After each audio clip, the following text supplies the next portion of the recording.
नमस्कार, मैं हूं आशुतोष और आप देख रहे हैं सत्यहिंदी.com। सत्यहिंदी.com में खास कार्यक्रम आशुतोष की बात में आपका स्वागत है। आज हमारे साथ मौजूद हैं पूर्व केंद्रीय मंत्री और राष्ट्रपति पद के उम्मीदवार यशवंत सिन्हा जी। यशवंत सिन्हा जी, आपका बहुत बहुत स्वागत है। जैसा कि आप हमारे दर्शकों को मालूम है कि यशवंत सिन्हा जी विपक्ष के सर्वानुमति से उम्मीदवार हैं राष्ट्रपति पद के लिए। सरकार की तरफ से श्रीमती द्रौपदी मुर्मू को फिलहाल अपना राष्ट्रपति का कैंडिडेट बनाया गया है। ऐसा लगता है जैसे दोनों के बीच में राष्ट्रपति पद के लिए चुनाव होगा। इस चुनाव का नतीजा क्या होगा वो तो जब मतदान सामने आएगा तभी पता चलेगा। लेकिन यशवंत सिन्हा जी का एक लंबा चौड़ा पॉलिटिकल करियर रहा है। वो केंद्र में अटल बिहारी वाजपेयी की नेतृत्व में जो सरकार बनी थी उसमें विदेश मंत्री भी थे, साथ ही साथ वित्त मंत्री भी थे, और उसके पहले जब चंद्रशेखर जी की सरकार बनी थी तो उसमें वो कैबिनेट में वित्त मंत्री थे। एक लंबा चौड़ा आईएएस अधिकारी का अनुभव भी साथ में है। बेहतरीन भूमिकाएं उन्होंने विदेश मंत्री और वित्त मंत्री के तौर पर निभाई हैं। देश के विकास में उनका बड़ा योगदान रहा है। तो ऐसे में आज उनसे सवाल पूछेंगे, जानने की कोशिश करेंगे कि आखिर आप आज ऐसे वक्त में जब विपक्ष कमजोर दिखाई पड़ रहा है, आपने राष्ट्रपति चुनाव लड़ने का मन क्यों बनाया?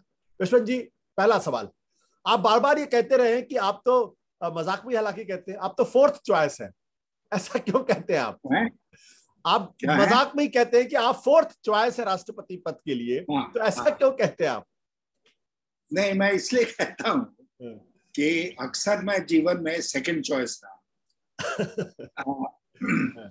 एक बहुत बड़ा आईएएस में जब मैं था तो एक बहुत जिम्मेदारी की पद हमें मिला था। जब कर्पूरी ठाकुर मुख्यमंत्री बने थे तो उस समय उनके प्रधान सचिव बने।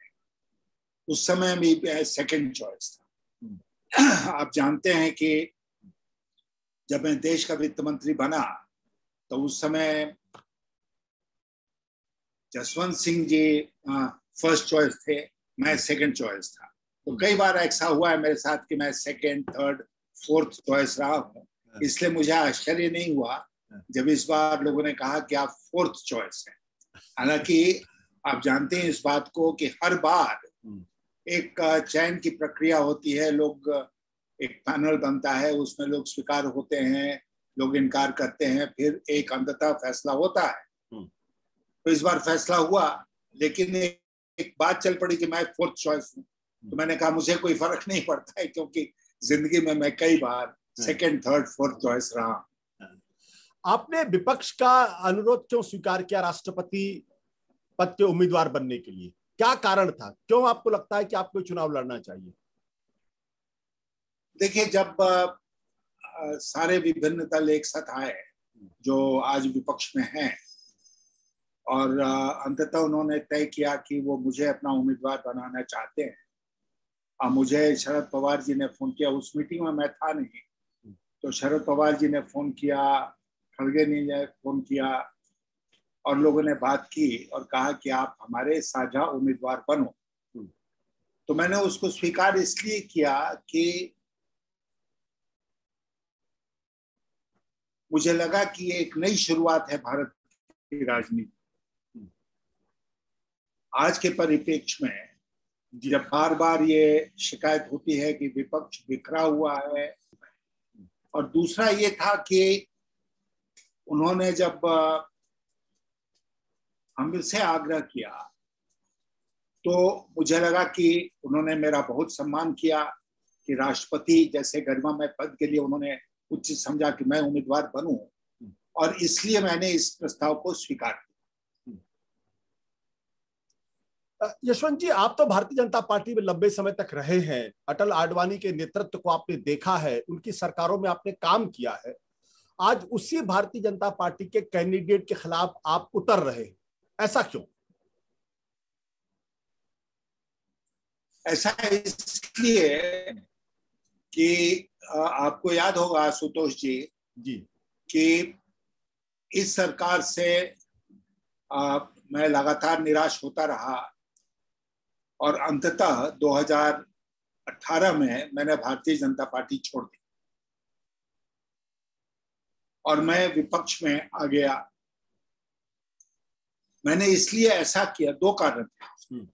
एक कारण तो ये था कि जिसको कहते हैं कार्यशैली, वो जब मैंने वर्तमान लोगों की कार्यशैली देखी तो मुझे लगा कि जिस भारतीय जनता पार्टी को मैं जानता था, अटल जी और अडवाणी जी के भारतीय जनता पार्टी को, वो भारतीय जनता पार्टी शायद समाप्त हो गई, और आज की भारतीय जनता पार्टी जो है वो उससे बिल्कुल अलग है और एक ऑलमोस्ट नई पार्टी है। और इसलिए मुझे इनके स्टाइल ऑफ फंक्शनिंग का विरोध करना पड़ा। दूसरी बात जो थी वो ये थी कि ये सरकार जिन नीतियों पर चल रही थी, उन नीतियों से हमारा गहरा मतभेद था।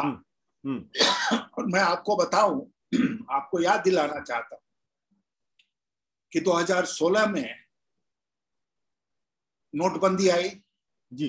नोटबंदी का अब जिक्र नहीं होता है, और रिजर्व बैंक ऑफ इंडिया भी ये नहीं कहती है कि कितना पैसा वापस आया। शक ये है कि 100% से भी ज्यादा पैसा जो सर्कुलेशन में था उससे ज्यादा पैसा वापस आ गया।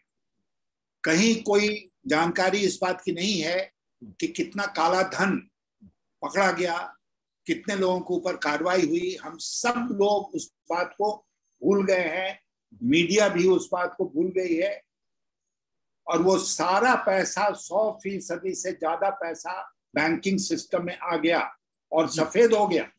सारा काला धन इस देश का सफेद हो गया नोटबंदी के चलते। हम खामोश हैं, हम कुछ नहीं बोलते हैं। मैं मानता हूं कि नोटबंदी इस सरकार का ही नहीं, इस पूरे सदी का सबसे बड़ा स्कैम है, लेकिन हम चुप हैं। तो और उसके बाद दूसरी बात मैं आपसे जोड़ना चाहूंगा इसमें जी, कि नोटबंदी के बाद आप आर्थिक विकास दर उठा के देखिए, साल दर साल नोटबंदी के वर्ष में हमारा ग्रोथ रेट 8% प्लस था जी, 8% से ऊपर था। नोटबंदी के बाद वो लगातार गिरता गिरता गिरता चला गया और 4% पर आ गया, जो 8% का आधा है जी। इसका क्या मतलब हुआ? इसका मतलब हुआ कि लोगों की आमदनी में भारी नुकसान हुआ, अनएम्प्लॉयमेंट बढ़ा और हाहाकार मचा पूरे देश में। हम लोग भूल गए वो चित्र जब हमारे कामगार लौट रहे थे कोरोना के चलते जी। वो दृश्य आपको याद होगा। तो एक हमारी पूरी आर्थिक व्यवस्था तबाह हो गई, लेकिन उस तरफ किसी का ध्यान जाता नहीं है, और तबाह होने के साथ साथ एक बड़ा स्कैम भी हो गया, उस तरफ भी हमारा ध्यान नहीं जाता है। तो बहुत सारी ऐसी बातें हैं कार्यशैली के अलावा नीतियों में जिससे हमारा गहरा मतभेद पैदा हुआ, और इसलिए मैंने भारतीय जनता पार्टी को छोड़ दिया। और मैं दावे के साथ आपसे कहता हूं कि जिस भारतीय जनता पार्टी को आज हम देख रहे हैं वो एक अलग पार्टी है, अटल और अडवाणी की पार्टी नहीं है। इस पार्टी की एक विचारधारा है और उस विचारधारा पर लोगों को बहुत गहरे सवाल है, उस पर आपका क्या कहना है? मेरा ये कहना है कि आज अगर मैं राष्ट्रपति के चुनाव के लिए खड़ा हूं तो मैं जोर देकर इस बात को कह रहा हूं कि ये दो विचारधाराओं की लड़ाई है। आप भूल जाइए इसकी नीतियों को एक मिनट के लिए, तौर तरीकों पर अगर ध्यान देंगे आप तो आप पाएंगे कि ये सरकार, जैसा मैंने कहा, कंसेंसस सर्वानुमति नहीं बनाना चाहती है। वो जो लोग इसके साथ नहीं है उनको बार बार अपमानित करना चाहती है, सरकारी एजेंसियों का दुरुपयोग करती है, ईडी और इनकम टैक्स और सीबीआई का दुरुपयोग होता है, और जो इनके साथ सहमत नहीं होते हैं उनका परेड कराया जाता है अप एंड डाउन, ईडी के दफ्तर में, सीबीआई के दफ्तर में। और ऐसा दृश्य हम लोगों ने अपनी राजनीति में कभी नहीं देखा कि विद्वेष की भावना से आप अपने जो विरोधी दल है, विरोधी नेता है, उनके खिलाफ आप इस प्रकार की कार्रवाई करें और उन कार्रवाइयों का कोई नतीजा भी नहीं निकलता। हमें तो नहीं याद है, आपको याद होगा कि चिदम्बरम साहब को तो 100 दिन जेल में रखा जी। क्या हुआ उस मामले का? कहीं कुछ मामला आगे बढ़ता। तो इस तरह परेशान करने की राजनीति अपने प्रतिद्वंदियों को, विरोधियों को सरकारी एजेंसियों का दुरुपयोग करके परेशान करने की राजनीति। तो इस कॉन्टेक्स्ट में मैं कह रहा था कि आप ये राष्ट्रपति का चुनाव ही दीजिए। मैंने हर बार जब मैंने मीडिया से बातचीत की है, मैंने कहा है राष्ट्रपति के चुनाव में सर्वानुमति बन सकती थी, कंसेंसस बन सकता था, लेकिन सरकार ने अपनी जिम्मेदारियों को नहीं निभाया। एक औपचारिकता पूरी कर दी, राजनाथ सिंह ने कुछ लोगों से बात कर लिया और हो गया कि सरकार ने बात कर ली, लेकिन औपचारिकता थी मात्र, नहीं। राष्ट्रपति का पद ऐसा पद है जो बहुत ऊंचा है, देश का सर्वोच्च पद है, सबसे मर्यादा का पद है। तो अच्छा नहीं होता क्या कि सब लोग मिलकर राष्ट्रपति चुनते हैं, विपक्ष और सरकारी पक्ष दोनों मिलकर। लेकिन ऐसा इसलिए नहीं हुआ क्योंकि सरकार नहीं चाहती थी, वो विपक्ष को अपमानित करना चाहती थी, देश की जनता के सामने ये दिखाना चाहती थी कि देखो हम कितने मजबूत हैं। तो एक तो ये बात हो गई। राष्ट्रपति के चुनाव में ही आपने देखा कि सर्वानुमति बनाने का कोई प्रयास नहीं किया गया। तो ये इनकी शैली हो गई। और इस तरह अब जैसे महाराष्ट्र में उथल पुथल हो रहा है, ये कह रहे हैं कि हमारा कोई हाथ नहीं है भारतीय जनता पार्टी का, तो वहां के जो विधायक हैं वो असम क्यों नहीं गए? नहीं सॉरी, असम क्यों गए? वहां पर क्यों है? उसके पहले गुजरात क्यों गए? ये बीजेपी रूल्ड स्टेट्स में ही क्यों जाते? दूसरी पार्टियों की सरकारें हैं वहां क्यों नहीं जाते? क्योंकि वहां पर उनको संरक्षण मिलता है। तो इस तरह की तोड़ फोड़ की राजनीति। और मैं आपको याद दिलाना चाहूंगा कि जिस भारतीय जनता पार्टी का मैं सदस्य था और जिसकी सरकार थी और श्री वाजपेयी उसके प्रधानमंत्री थे, वो भारतीय जनता पार्टी की सरकार लोकसभा में एक मत से गिरी, एक वोट से, याद है ना? जी, एक वोट से। आप कल्पना कर सकते हैं कि प्रजातंत्र का वो दृश्य आज के दिन हम देख सकते हैं? कतई नहीं। यशवंत जी, लेकिन हिंदुस्तान का जो संविधान है, उस संविधान में जो राष्ट्रपति महोदय की जो भूमिका है वो बहुत सीमित है। अगर आप राष्ट्रपति बन भी जाते हैं तो क्या आप सरकार के ऊपर नियंत्रण कर पाएंगे? देखिए ऐसा है, मैं मानता हूं और मैंने संविधान का अध्ययन किया है, राष्ट्रपति के अधिकार सीमित हैं जहां तक कार्यपालिका का सवाल है। President of India is not the executive, लेकिन जो कार्यपालिका है उसके ऊपर जो हमारे संविधान में चेक्स और बैलेंसेस का, संतुलन का प्रावधान है,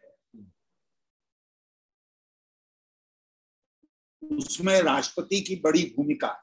काउंसिल ऑफ मिनिस्टर्स के एडवाइस पर काम करेंगे, लेकिन राष्ट्रपति का खुद का कर्तव्य बनता है कि वो काउंसिल ऑफ मिनिस्टर्स को, प्रधानमंत्री को एडवाइस करें, उनको बताएं सही रास्ता क्या है। और जब कार्यपालिका संविधान की सीमाओं को लांघने का प्रयास करे तो राष्ट्रपति उसको रोकें, क्योंकि हमारे संविधान में राष्ट्रपति को ही यह अधिकार है कि वो संविधान की रक्षा करे। और इसीलिए प्रावधान किया गया है कि राष्ट्रपति अगर चाहें तो सुप्रीम कोर्ट से मांग सकते हैं उसकी राय किसी भी मामले पर। वैसी स्थिति में जो इस वक्त प्रधानमंत्री महोदय हैं, प्रधानमंत्री कार्यालय में और राष्ट्रपति के कार्यालय में कन्फ्रंटेशन की नौबत आएगी? नहीं आनी चाहिए। राष्ट्रपति को प्रधानमंत्री को बुला के बात करनी चाहिए, उनको समझाना चाहिए कि ये रास्ता सही नहीं है, ये कदम सही नहीं है।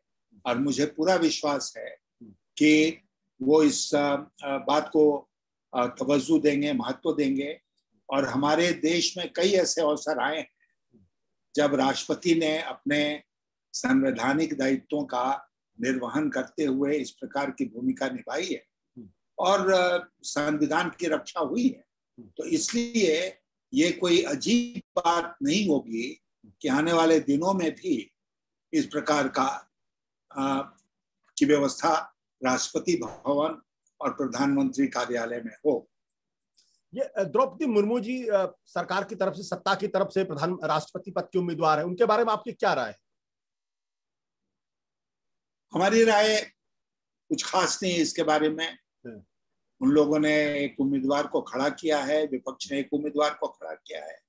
अब इसके बाद मुकाबला होगा, देखा जाए क्या होता है। यशवंत जी, एक सवाल यहाँ पे खड़ा होता है कि विपक्ष के पास शायद उतना संख्या बल नहीं है कि आप चुनाव जीत सके। आपका क्या कहना है इस पे? मैं 2 बातें कहूंगा। नंबर 1 की एक डेवलपिंग सिचुएशन है। आज आपको लग रहा है कि विपक्ष के पास संख्या बल नहीं है। कल परिस्थितियां बदल सकती हैं जब लोग समझेंगे कि आखिर ये लड़ाई किस चीज के बारे में है। नंबर 2 कि ये एक विचारधारा की लड़ाई है, और जब आप विचारधारा की लड़ाई लड़ते हैं तो अक्सर इस विचार से नहीं लड़ते हैं या इस ख्याल में नहीं लड़ते हैं कि संख्या बल आपके साथ है। आगे चल के संख्या बल आपके साथ हो जाता है, क्योंकि लोग विचारधारा की लड़ाई में फिर आपके साथ हो लेते हैं। आपसे आखिरी सवाल, कुछ लोग ये सवाल खड़े करते हैं कि अगर आप चुने जाएंगे तो आप देश के सबसे लंबी उम्र के राष्ट्रपति होंगे। आप ऑलरेडी 84 ईयर्स ओल्ड हैं।